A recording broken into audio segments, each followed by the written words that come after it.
E aí, pessoal do canal? Hoje vamos conhecer a Estação do Ouro, uma parte importante da história ferroviária do interior de São Paulo. A Estação do Ouro foi inaugurada em 1897. Ela está situada entre as estações do Chibarro e de Araraquara.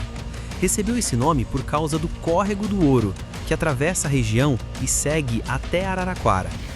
Originalmente, a estação servia como ponto de apoio para fazendas da região, muitas delas voltadas para o cultivo de café. A ferrovia era essencial para o transporte de mercadorias e passageiros, conectando áreas rurais ao centro urbano. Com o tempo, a importância da ferrovia diminuiu e a estação acabou sendo desativada, tornando-se um local isolado e vulnerável ao abandono. Após a desativação, a área ao redor da estação enfrentou problemas de degradação e descuido. Nos últimos anos, foi identificada a presença de óleo ascarel, uma substância altamente cancerígena proveniente de transformadores elétricos desativados.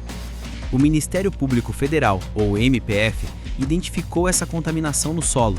Eles exigiram a descontaminação da área, além da remoção de ocupantes irregulares. Mesmo assim, a situação ainda não tem solução definitiva. Isso coloca em risco a saúde das pessoas e do meio ambiente. Apesar do abandono, a Estação do Ouro permanece como um testemunho da história ferroviária da região.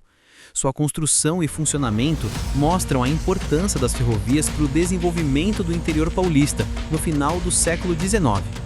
Hoje, as ruínas da estação são um ponto de reflexão sobre o passado e os desafios enfrentados pelas comunidades rurais ao longo do tempo.